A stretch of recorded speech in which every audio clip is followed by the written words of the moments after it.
ప్రతి ఒక్క కుటుంబాల కొరకు చివరగా మీరందరూ ఎంతో విన్నారు, చక్కగా మాకు సహకరించారు. పెద్దలను బట్టి, గ్రామంలో ఉన్న ప్రతి కుటుంబాన్ని బట్టి మరొకసారి వందనాలు.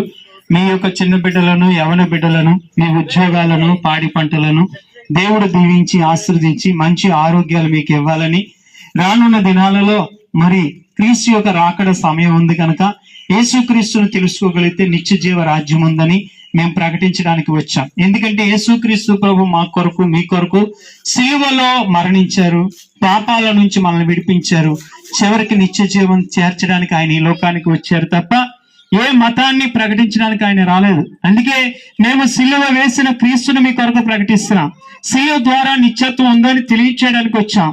ఆయన ఒక్కరి యందే విశ్వాసం ఉంచినప్పుడు ఆయన చెప్పారు, నేనే సత్యము, నేనే జీవము, నేనే మార్గము. అందుకే భారము మోయుచున్న నా సమస్త జనులారా నా యొద్దకు రండి అని ఆయన పిలిచారు. సర్వలోకానికి వెళ్ళండి, సర్వ సృష్టికి వెళ్ళండి, సమస్త జనులను నా కొరకు శిష్యులుగా చేయండి అని దేవుని యొక్క ఆజ్ఞను పట్టుకుని మీ దగ్గరకు వచ్చాం. అయ్యా, మీరందరూ మమ్మల్ని ప్రేమించారు, మీకు వందనాలు చెల్లిస్తున్నా. మరి మీ స్థానికమైన దైవజనులు ఇక్కడ ఉన్నారు, వారు మీ కొరకు ప్రార్థన చేసిన తర్వాత ముగించుకుని మేము వెళ్తాం.